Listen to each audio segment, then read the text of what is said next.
इसमें राजस्व व्यय के लिए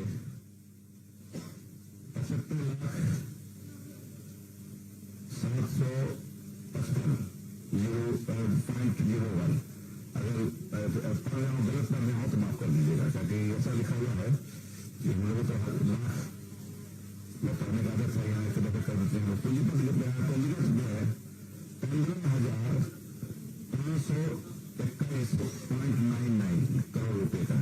खासियत यह है कि कैपिटल एक्सपेंडिचर पूंजीगत व्यय इस बार बढ़ाए हम लोग। समझना यह है कि अगर हम सामान्य चीजों पर खर्च करेंगे तो ठीक है, हमारा काम चलेगा, लेकिन जब तक हम कैपिटल एक्सपेंडिचर नहीं करेंगे तब उससे राज्य का राजस्व नहीं बढ़ पाएगा। इसलिए कैपिटल एक्सपेंडिचर पर कोई भी सरकार रहेगी उसको जोर देना चाहिए। हमारी सरकार, हेमंत जी के नेतृत्व में चलने वाली सरकार ने कैपिटल एक्सपेंडिचर को बढ़ाया है, ये समझना पहले। दूसरा, वित्तीय वर्ष 21-22 के लिए स्थापना व्यय में 37,943 करोड़ रुपए राज्य स्कीम राज्यांश में 37,809 करोड़ रुपए। केंद्रीय सेक्टर स्कीम में 6,081.34 करोड़ रुपए तथा केंद्र प्रायोजित स्कीम केंद्रास में 12,284.23 करोड़ रुपए, यानी कुल 91,277 करोड़ रुपए की आय व्यय तैयार की गई है, जो इसका साइलेंट फीचर है। बजट में प्रावधानित सकल राशि को यदि प्रक्षेत्र के दृष्टिकोण से देखा जाए तो सामान्य प्रक्षेत्र के लिए 26,734.05 करोड़ रुपए, सामाजिक प्रक्षेत्र के लिए 33,625। कैच यही करना है आपको। सामाजिक क्षेत्र के लिए, सोशल सेक्टर के लिए हमारा खर्च ज्यादा हो रहा है, जोर उसी पर है। आप लोग पूछते थे कभी कि किस पर ज्यादा आपका जोर रहेगा, एम्फेसिस किस पर रहेगा। मैं बराबर कहता था कि सोशल सेक्टर में रहेगा। तो देख लीजिए आंकड़ा से 33,625.72 करोड़ रुपए तथा आर्थिक प्रक्षेत्र के लिए 30,917.23 करोड़ रुपए उपबंधित किए गए। वित्तीय वर्ष 21-22 में राज्य को अपने कर राजस्व से करीब टैक्स से रेवेन्यू जो होगा हमको वो करीब होगा 23,265.42 करोड़ तथा नॉन टैक्स से राजस्व जो होगा वो होगा 13,500 करोड़। केंद्रीय सहायता सेंट्रल असिस्टेंस जो होता है वो है 17,891.48 करोड़। केंद्रीय करों में राज्य की हिस्सेदारी, सेंट्रल डायरेक्ट टैक्सेस वगैरह जो करेक्शन होता है तो राज्य को उसको हिस्सा मिलता है, उसमें हिस्सेदारी 22,050.10 करोड़। लोक ऋण से करीब 14,500 करोड़ रुपए तथा उधार अग्रिम की वसूली से करीब 70 करोड़ रुपए प्राप्त होंगे। ये हमारा राजस्व कैसे होगा, ये हमारा रेवेन्यू का कलेक्शन कैसे होगा, ये बताए हम लोग। गत वर्ष 19-20 में झारखंड का विकास दर 6.7% था। इस वर्ष कोरोना के महामारी के कारण देश के अन्य राज्यों की तरह झारखंड के विकास दर में भी गिरावट आई है। वित्तीय वर्ष 20-21 में देश के सकल घरेलू उत्पादन जीडीपी में 7.5% की गिरावट की तुलना में झारखंड में 6.9% की गिरावट का अनुमान है। देश में गिरा है 7.5, झारखंड में से कम गिरा है 6.9 का अनुमान है। वित्तीय वर्ष 21-22 में विकास दर 21-22 में बजट जो पढ़े हैं हम लोग, रखे हैं हाउस में, उसमें विकास दर क्या रहेगा? विकास दर होगा अनुमान जो है 9.5% तथा प्रचलित करंट प्राइसेस मूल्य पर यह विकास दर 13.6% अनुमानित है। वित्तीय वर्ष 20-21 में भविष्य में आने वाले ऋण भारों के मोचन हेतु निक्षेप निधि कंसोलिडेटेड श्रिंकिंग फंड में पहली बार 303.87 करोड़ रुपए का निवेश किया गया, जिससे क्रेडिट रेटिंग बढ़ेगी राज्य में। अब आप कहिएगा सिंकिंग फंड क्या है, कंसोलिडेटेड स्टडी फंड। ये देश में और राज्य के सभी राज्यों में सिंकिंग फंड आरबीआई के साथ खोला गया था, रखा गया था। फायदा क्या होता है? एक तरह से बचत है हमारा राज्य का। हम अच्छे दिन हो बुरे दिन हो एक पैसा निकाल के रखते हैं आरबीआई में, और जब बुरे दिन आते हैं, वित्तीय संकट कोई होता है, तब उसको निकालते हैं। आप ही लोगों ने छापा था कि कोरोना पीरियड में बिहार ने आरबीआई से रिक्वेस्ट किया था कि उनका 8,000 से कुछ ज्यादा करोड़ रुपए जो सिंकिंग फंड में पड़े हैं उसको विड्रॉ करने की अनुमति दे। ये फायदा हुआ उसको, कहीं से हाथ फैलाने की जरूरत नहीं पड़ी। 8,000 रुपया उनका था, 8,000 करोड़, उससे वो काम चला लिए। हमारे पास जीरो था, 1 पैसे नहीं था। तो हम धन्यवाद देंगे हमारे चीफ सेक्रेटरी साहब को, हमारे फाइनेंस सेक्रेटरी साहब को और उनके टीम के सभी लोगों को, जिन्होंने इस बार से इस कंसेप्ट को लागू किया और 303 करोड़ से ज्यादा राशि आरबीआई में रखा है। और अगले बार भी हम इस तरह से आगे बढ़ाएंगे, ताकि 5 साल 6 साल 10 साल में कभी इस तरह का संकट आवे, वित्तीय संकट आ जाए, तो हाथ नहीं फैलाना पड़े, हम उसको अपने पैसे को निकाल के खर्च कर सकते हैं।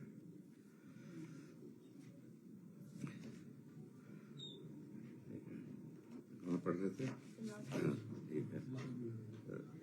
वित्तीय वर्ष 21-22 में पहली बार 11 विभागों के 21 मांगों डिमांड्स का परिणाम बजट, आउटकम बजट प्रस्तुत किया जा रहा है। ये नया कंसेप्ट है इस राज्य में, इसको हमको आपको समझना होगा। बाद में समझाएंगे, चाहे चीफ सेक्रेटरी साहब समझा देंगे बढ़िया से, या हिमानी जी बता देंगे आप लोगों को है क्या आउटकम बजट। आपके लिए, इस राज्य के लिए नई चीज है और इससे फायदा होगा। हम ये तो बताएंगे, बोल तो रहे हैं, बहुत बहुत बढ़िया चीज है। आप खोजते रहते हैं इतना पैसा खर्चा हो रहा है, हुआ क्या? गरीब लोगों को फायदा होगा, राज्य को फायदा हुआ कि नहीं, और कितना फायदा हुआ, कैसे फायदा हुआ, बताएंगे, कंसेप्ट बताएंगे। नया कंसेप्ट है जो इन्होंने चीफ सेक्रेटरी साहब और फाइनेंस सेक्रेटरी और उनकी टीम ने शुरू किया है। पारदर्शिता जवाब होगी तो इन तथ्यों का आकलन किया जा सकेगा, जिससे कि बजट पे किए गए प्रावधान का लाभ किस तरह से जनता तक पहुंच रहा है। आगामी वित्तीय वर्ष में अन्य विभागों का भी आउटकम बजट प्रस्तुत किया जाएगा। वित्तीय वर्ष 21-22 में प्रारंभ होने कुछ महत्वपूर्ण योजनाएं। महत्वपूर्ण योजना कौन कौन शुरू करें हम लोग इस वर्ष 1 अप्रैल से जो शुरू होगा उसका सुन लीजिए कि सरकार आगे बढ़ती है। सरकारें निरंतरता में चलती जरूर है, लेकिन वर्तमान समय कोई भी रहे उसको उससे उम्मीद की जाती हो आगे बढ़े। आगे बढ़े तो हमारी सरकार आगे बढ़ रही है, नई योजनाएं लाई है, उसको हम संक्षिप्त ब्यौरा देंगे। ग्रामीण विकास विभाग, जल संसाधन विभाग, कृषि पशुपालन एवं सहकारिता विभाग हेतु समेकित रूप से लगभग 18,653 करोड़ रुपए का प्रावधान किया जा रहा है, जो कोरोना महामारी के विषम परिस्थिति के बावजूद वित्तीय वर्ष 2021 से लगभग 11% अधिक है। समेकित बिरसा ग्राम विकास योजना के तहत प्रत्येक जिले से ग्राम का चयन करते हुए बिरसा ग्राम के रूप में नामित किया जाएगा। इस हेतु वित्तीय वर्ष 21-22 में 61 करोड़ रुपए का बजटीय उपबंध प्रस्तावित है। शहरी क्षेत्रों में उद्यानिकी फसलों की खेती के अंतर्गत वित्तीय वर्ष 21-22 में राज्य में 5,000 पौष्टिक गृह वाटिका विकसित किए जाएंगे। ये है क्या, आप समझना चाहेंगे? देखिएगा आपके घर के सामने भी जमीन पड़ी हुई है, कुछ नहीं करते हैं। हम लोग प्रमोट करेंगे, प्रोत्साहित करेंगे कि आप साग सब्जी लगाइए, कुछ पेड़ पौधे फलदार लगाइए, पर्यावरण भी ठीक रहेगा और शुद्ध चीजें भी, साग सब्जी मिलेगी खाने के लिए। यही इसका उद्देश्य है। सखी मंडलों द्वारा निर्मित उत्पादों को प्लास ब्रांड के जरिए एक नई पहचान देकर करीब 2 लाख ग्रामीण महिलाओं की आमदनी में बढ़ोतरी सुनिश्चित किया जा रहा है। आमदनी बढ़ाना है, रोजगार बढ़ाना है, रोजगार से आमदनी बढ़ती है। तो ये आमदनी बढ़ाने के लिए ग्रामीण इलाके में हम लोग की प्लास ब्रांड के जरिए जो निर्मित उत्पाद है सखी मंडल द्वारा, उसको हम लोग ब्रांडिंग करके बेचेंगे, ताकि उन सखी मंडल के सदस्यों की आमदनी बढ़े और आर्थिक गतिविधि राज्य की बढ़े, बेहतर आवे। मनरेगा योजना अंतर्गत 1150 लाख मानव दिवस सृजन किया गया है तथा एवं भुगते मजदूरी दर में राज्य सरकार ने अपने संसाधनों से वृद्धि करते हुए मनरेगा मजदूरों को 194 रुपए के बदले 225 रुपए मजदूरी भुगतान किया जाएगा। अब देखिए, हम बराबर कहते हैं, हमारे अर्थशास्त्री जो देश के हैं जाने माने बराबर कहते हैं कि मंदी के समय में लोगों के हाथ में पैसे दीजिए, सरकार को देना चाहिए। अब विदेश में देखते हैं, अमेरिका में कितना देता है, सब जगह देता है, लेकिन हमारे यहाँ तो मिलता नहीं है। लेकिन ये सरकार, हमारी सरकार जो है, झारखंड की सरकार बढ़ा रही है, हाथ में पैसा ज्यादा दे रही है। हमारे मंत्री जी हैं, इनकी सोच के अनुसार सरकार काम कर रही है। भारत सरकार 194 रुपये मनरेगा के तहत मजदूरी प्रतिदिन हिसाब देती है। हम लोगों ने, हमारी सरकार ने, हेमंत जी की सरकार ने और इनके नेतृत्व में, ग्रामीण विकास मंत्री जी के नेतृत्व में हम लोग कहे कि इसमें बढ़ोतरी करेंगे ताकि जो भाई काम कर रहे हैं मनरेगा के तहत उनकी आय में वृद्धि हो। तो 31 रुपये सरकार दे रही है, भारत सरकार 194 रुपये, हम 31 रुपये दे करके उसको 225 रुपये दे रहे हैं। ये बढ़िया है कि खराब है, जानना चाहेंगे? बोलिए, वोट दीजिए। हैं? बढ़िया, बोलते रहना चाहिए अपने से, हम पूछिए तो।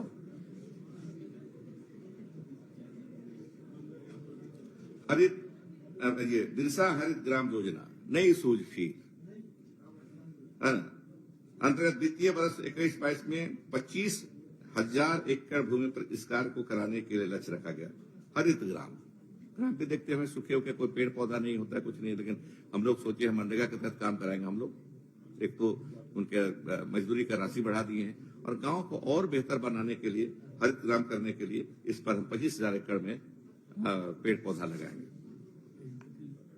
स्वस्थ समाज की परिकल्पना का आधार उचित पोषण एवं पर्याप्त खाद्य आपूर्ति।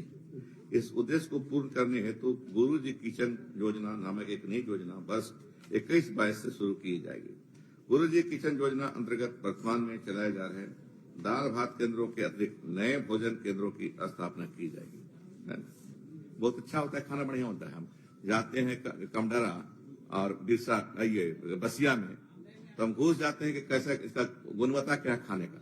2 बार 3 बार बसिया में जाके खाए हैं मुख्यमंत्री दाल भात के जमाने में, और उस समय पहली सरकार थी, इसके पहले जो सरकार थी, तो खा करके मैंने प्रशंसा की कि गुणवत्ता बढ़िया है। 5 रुपए में मिला भोजन, चावल मिला, दाल मिला, कुछ सब्जी मिली, गुणवत्ता अच्छी थी और हम गुणवत्ता में और वृद्धि कर रहे हैं। अभी पहले जो थी उसकी भी तारीफ करेंगे, लेकिन अभी और गुणवत्ता में वृद्धि करेंगे हम लोग। अरे 5 रुपया नहीं होगा तो उधार लिख दीजिएगा, हम लोग जाके भर देंगे। हम हमारे क्षेत्र में जाइएगा तो हम ही भर देंगे 5 रुपये। अगर मान लीजिए 5 रुपये नहीं है तो हमें खबर कर दीजिएगा, बसिया गए थे, कमडरा गए थे, लोहरदगा गए थे, खाना खा लिए हैं, पैसा नहीं था, तो उधार दिखा दीजिएगा, हम बोल देंगे सबको। सेंटर जगह जगह खोलेंगे, अभी तय करेंगे। जो 377 केंद्र पहले से थे, अभी और बढ़ाएंगे इसको। वही तो बोल रहे हैं, लिखे हुए बढ़ाएंगे इसको, 377 था केंद्र पहले से, उसको और बढ़ा देंगे।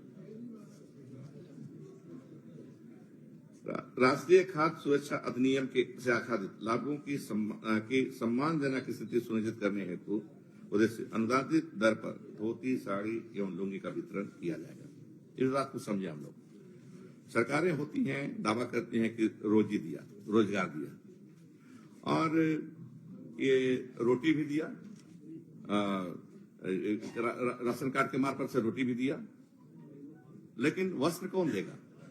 शहर में जो वस्त्र पहनते हैं नर नारी, उस पर मत जाइए। चले जाइए लोहरदगा के, बिशुनपुर के इलाके में, जंगल इलाके में फटा पुराना धोती, लुंगी, गंजी पहने हुए रहते हैं लोग। तो इस सोच के तहत फिर हम कहेंगे, मुख्यमंत्री हेमंत जी के सोच पहली सरकार में भी चलाए थे, हम 10 रुपए कितना भी खरीदें हम, लेकिन हम धोती देंगे 10 रुपया में, साड़ी देंगे 10, बढ़िया क्वालिटी, ये नहीं कि रद्दी फद्दी दे दिया, बढ़िया क्वालिटी का धोती देंगे 10 रुपये में, साड़ी देंगे 10 रुपया में, और लुंगी भी देंगे। जो लुंगी पहनेंगे, लेना चाहेंगे, लुंगी भी बढ़िया क्वालिटी का 250-300 रुपये का जो लुंगी खरीदेंगे हम लोग, वो 10 रुपये में मात्र देंगे। अगर आप लोगों किसी का राशन कार्ड होगा तो आप भी ले सकते हैं, फायदा उठा सकते हैं।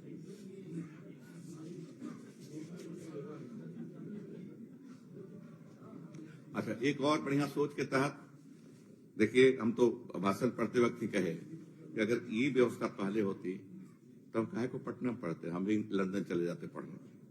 मरंगबूम के जयपाल सिंह मुंडा परदेशीय छात्रवृत्ति योजना अंतर्गत राज्य के अनुसूचित जनजाति के अधिकतम 10 युवाओं को देश से बाहर उच्च स्तरीय कोर्स ग्रहण करने हेतु वित्तीय सहायता प्रदान करने का लक्ष्य है। तो सब भेज देंगे इंग्लैंड, जितना विदेशी बढ़िया बढ़िया यूनिवर्सिटी है वहां 10 लड़कों को हर साल भेजेंगे हम लोग। तो मेरे मन में आया कि काश अभी हम पढ़ते होते, बाद में जन्मे होते और आज पढ़ते होते तो हमको भी मौका मिल जाता बाहर पढ़ने का। 26 में चले गए तो उनको ले गए, हमको कौन लेने वाला था? आप जानते हो, कहानी जानते होंगे, के ले गया था? हैं? जानते कि हैं? हाँ, प्रीस्ट, चर्च के मात्र प्रीस्ट। आप कहानी जानिए। अगर आप जयपाल सिंह की अगर घर देख लीजिए जाकर के, और फिर इस घर का आदमी कैसे चला गया विदेश में पढ़ने के लिए, इसको जानना जरूरी है। एक प्रीस्ट उनको ले गया, पढ़ने में तेज थे, तब खूटी से लाया सेंट पॉल स्कूल में, फिर यहाँ देखा जाने लगे वापस, इसको चलो बेटा तुमको बाहर पढ़ाए, और तब गए। तो ऐसा हमारा नहीं था, नहीं जा सके, है ना? नहीं, बढ़िया मेधावी रहेगा, जो तेज रहेगा मेधावी रहेगा। केवल एसटी के लिए अभी शुरू करें एसटी में, आगे भी बढ़ते हैं ना, आगे बढ़ेंगे हम लोग, एक एक कदम न चलेंगे। पैसा जुगाड़ करते रहेंगे, एसटी को दिया, एससी को देंगे, ओबीसी को देंगे, अल्पसंख्यक को देंगे, आगे बढ़ते जाएंगे। ये आगे बढ़ने वाली सरकार है, पीछे नहीं मुड़ेगी, आगे बढ़ेगा।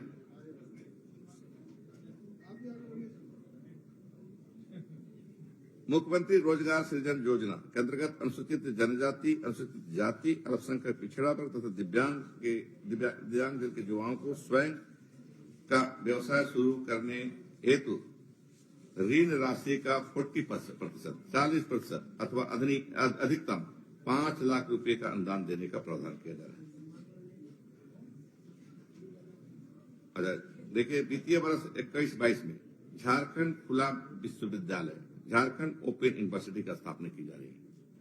तो इसमें और आपको मान लीजिए कि हिस्ट्री पढ़े होंगे, बीए में किए होंगे, पढ़ने का शौक है सोशियोलॉजी, तो आप भी एडमिशन ले सकते हैं, बहुत बाधा नहीं है उसमें, ओपन यूनिवर्सिटी में, और दूसरा डिग्री भी प्राप्त कर सकते हैं। इसको ध्यान में रखें।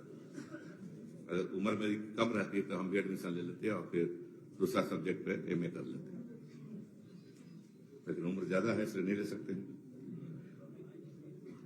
बंधुआ मजदूरों का पुनर्वास बिहार के दिनों में इधर के इलाके, झारखंड के इलाके, बाहर भी और अन्य जिलों में भी बंधुआ मजदूर का रिवाज था।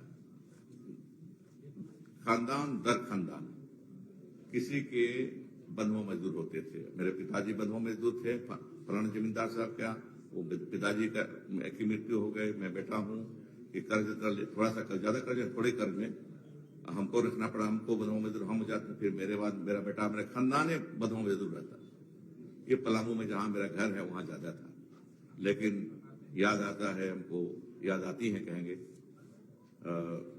महाश्वेता देवी, वह कैंप करके बंधुआ मजदूरी के खिलाफ आंदोलन किया और उनको सफलता मिली। और आज बंधुआ मजदूरों की संख्या पलामू जिला में, पुराना पलामू जिला में नगण्य है। सब फ्री हो गए, मुक्त हो गए।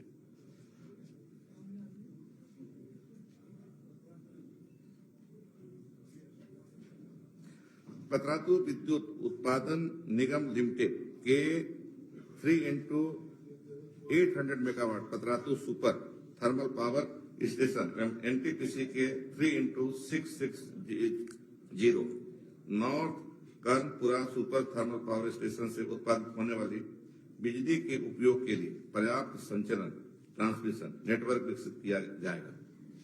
अभी है क्या कि डीवीसी से हमको लेना है, इस उनका ट्रांसमिशन लाइन उन्हीं का, उनसे लेते हैं, पैसा ज्यादा लेते हैं। अगर संचरण हमारा हो जाएगा और ट्रांसमिशन लाइन हमारा हो जाएगा तब कहीं से कर सकते हैं और दे सकते हैं सस्ता दर में।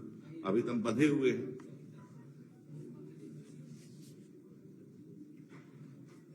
राज्य में अभी तक राज्य आपदा मोचन बल SDRF का गठन नहीं हो सका है, जिससे जिसके राज्य में अभी तक राज्य आपदा मोचन घन आपदा की स्थिति में राष्ट्रीय आपदा मोचन बल NDRF पर निर्भर रहना पड़ता है।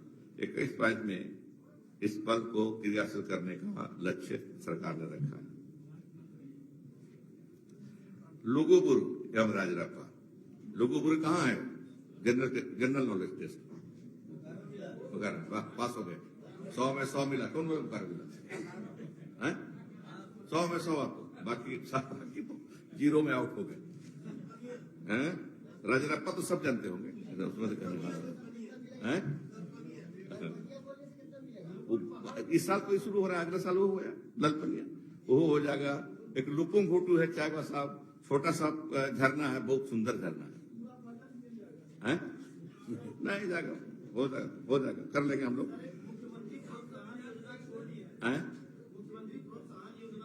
तो आप पढ़ लिए ना, हो गया। हम थोड़े आप पढ़ पाते कि देखिए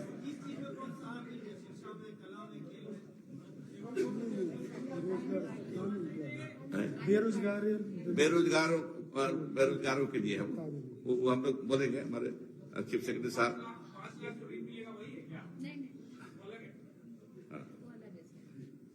चलिए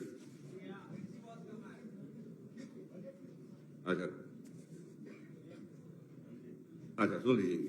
कोविड-19 के कारण राज्य के आंतरिक संसाधनों पर प्रतिकूल प्रभाव तो पड़ा ही है, तथा केंद्र सरकार द्वारा केंद्रीय करों में हिस्सेदारी में भी कटौती की गई है। समझ रहे हैं? दो तरफा मार हुआ, एक तो हमारा राजस्व घट गया, रेवेन्यू का स्तर घट गया, और उधर से भी कम मिल गया। ये कटौती है। तथा डीवीसी के बकाया राशि को भी राज्य के कंसोलिडेटेड फंड के सीधे काट दिया गया है। ये उचित हुआ, अनुचित हुआ, अनुचित? राज्य के हैं नागरिक, बताइए उचित हुआ था कि अनुचित हुआ था? बोलिए भाई, अनुचित हुआ। ठीक, धन्यवाद धन्यवाद।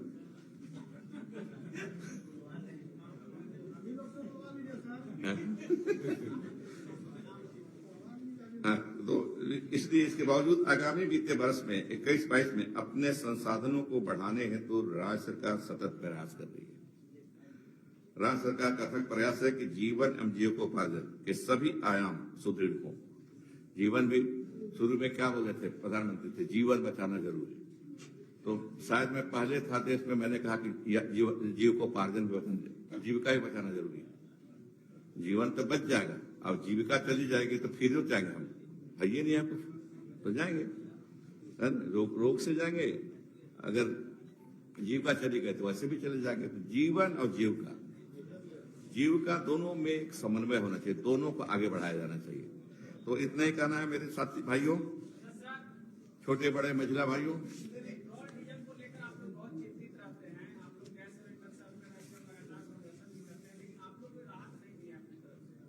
कैसे हम आय बढ़ा दिए, इनकम बढ़ा दिए। हमारा ऐसा है, ये बहस का विषय है जो यहाँ हमको आपको नहीं करना चाहिए। अकेले पूछिए, हम बता देंगे। एक ने पूछा इस सुविधा करते रहता है कि रोजाना का हमारा है, इसो ना हम गंभीर रूप से लेते हैं ना ये गंभीर रूप से लेते हैं। हंसी मजाक हम लोग में चलता है।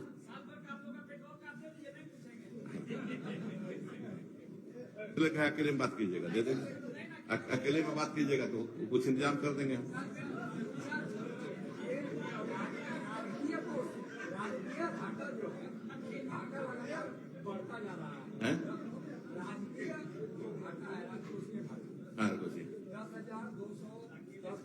परसेंटेज में देखिए, उसको नहीं बढ़ने दिए हैं। परसेंटेज पढ़िए, राशि बढ़ सकती है, लेकिन परसेंटेज हमारा क्या है? जीडीपी का कितना परसेंट बढ़ा? जो था पहले वही है। सुनिए, ऋण जो होता है इसको अगर सीमा के तहत लिया जाए तो इसको रिसोर्स माना जाता है। तो ऋण के लिए दो बंदेज हैं। एक तो ये हर साल जो आप ऋण लेते हैं वो आपके जीएसटीपी से 3% से ज्यादा नहीं होना चाहिए, ठीक है। और आपका ओवरऑल जो ऋण की टोटल है वो आपके जीएसटीपी का 25% से ज्यादा नहीं होना चाहिए। तो 3% के दायरे में रह करके जो ऋण लिया जाता है उसको रिसोर्स के रूप में हम लोग यूज करते हैं, योजनाओं का कार्यान्वयन करते हैं। वो उसको नेगेटिवली नहीं देखा जाता।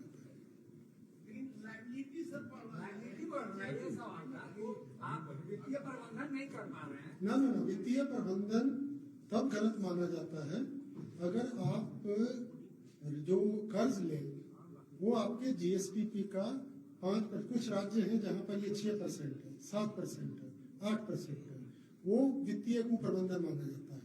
अगर एफआरबीएम एक्ट की जो सीलिंग है वो 3%, उसको राज्य सरकार ने पिछले 19 सालों में कभी एक्सीड नहीं किया है, तो इसलिए ऋण लेने के मामले में हम लोग वित्तीय प्रबंधन सुप्रबंधन है, कुप्रबंधन नहीं है। और ये कहना कि हम कर्ज नहीं लेंगे, उतना ही हमारा जो विकास है वो रुक जाएगा। सीमा के अंदर ऋण लेना रिसोर्स है, और हमने कभी सीमा लांगी नहीं। और इस बार शायद परसेंटेज भी भारत सरकार ने बढ़ा के 4% कर दिया, जिस कारण भी अमाउंट ज्यादा बढ़ रहा है। हम लोग से ऑर्डर 58,417 करोड़, उसके तुलना में सर जो 21-22 का बजट में है, अनुमानित जो अभी आपको है 76,000, ये आपको प्राप्त हो जाएगा सर। ये देखिए, अगर आप इस साल को देखेंगे तो जो हमारा 86,370 करोड़ रुपए का अनुमानित था, उसमें 47,804 करोड़ ही रेवेन्यू आ पाया है कोविड के कारण, बिकॉज पूरी इकोनॉमी जो है वो ठप थी। लेकिन जो हम जीएसटी के ट्रेंड्स देख रहे हैं ऑल ओवर द कंट्री, तो रेवेन्यू रिसोर्स में काफी जंप होने की उम्मीद है आने वाले फाइनेंशियल ईयर में। इसीलिए हम लोगों ने जो 91,277 करोड़ का रखा है, उसमें हम लोगों ने बड़ा इसको कॉशियसली मेजर करते हुए रखा है। लेकिन ये एक बहुत बड़ा चैलेंज होगा उस रिसोर्स की प्राप्ति कर पाना। और ये जो चीज हमारे हाथ में है वो है हमारा अपना टैक्स रेवेन्यू और नॉन टैक्स रेवेन्यू, ठीक है। उसका अगर आप देखेंगे तो जो अपने बजट एट ए ग्लांस है, उसमें बहुत reasonable budget at a glance में आप देखेंगे स्टेट्स अपना जो है ओन टैक्स वो हमने 23,265 रखा है, नॉन टैक्स 13,500 रखा है। लेकिन केंद्रीय करों में जो राज्य सरकार की हिस्सेदारी है वो लगभग 22,000 करोड़ हमने रखा है, जबकि इस साल अभी हम लोगों को जो प्राप्ति हुई है लगभग 13,500 करोड़ हुई है। वो हमारे नियंत्रण में नहीं है, लेकिन वो अगर प्रोजेक्शन के अनुसार हो गया तो बाकियों में हम रेवेन्यू या रिसोर्सेज में मेजर जंप आने वाले वित्तीय वर्ष में एक्सपेक्ट कर रहे हैं।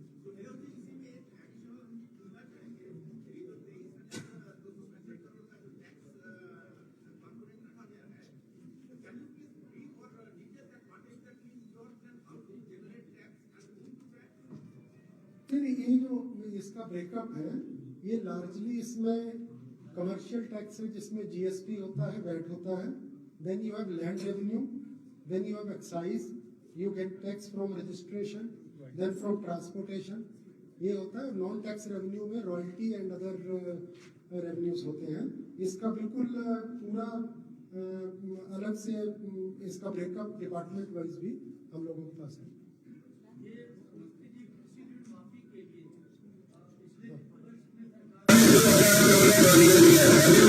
और इस बार वित्तीय वर्ष में 1200 करोड़ की बात है, तो लास्ट ईयर आपने 50 हजार ऋण की माफी की, और उसमें कितने किसान कवर हुए, और ये 1200 करोड़ में कितने तक के ऋण माफी और कितने किसानों को कवर करने की योजना है सरकार की? नहीं, इसमें देखिए जो कृषि ऋण माफी है वो स्कीम बड़ी क्लियर है कि हमें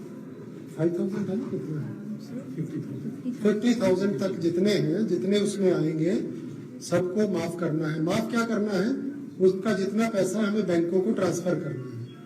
बजट प्रोविजन होने के बाद भी अभी बहुत पेमेंट इसलिए नहीं हो पाया क्योंकि उसका एक रॉबस्ट एक ऑनलाइन सिस्टम डेवलप किया जा रहा है ताकि by a click of a button the money goes into the account of the beneficiary और वो लिक्विडेट हो जाए। उसके ट्रायल रन अभी चल रहे हैं, अभी 10-15 दिन और लगेगा। तो 31 मार्च में हमारे पास सफिशिएंट बजट प्रोविजन है।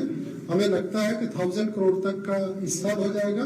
1200 करोड़ का हमने अगली बार रखा है, और जब ये सिस्टम वर्क करेगा अगले वित्तीय वर्ष में हम लोग इसको फुल्ली एग्जॉस्ट करेंगे। अगर पैसा घटेगा तो इसको फर्स्ट सप्लीमेंट्री बजट से लिया जाएगा।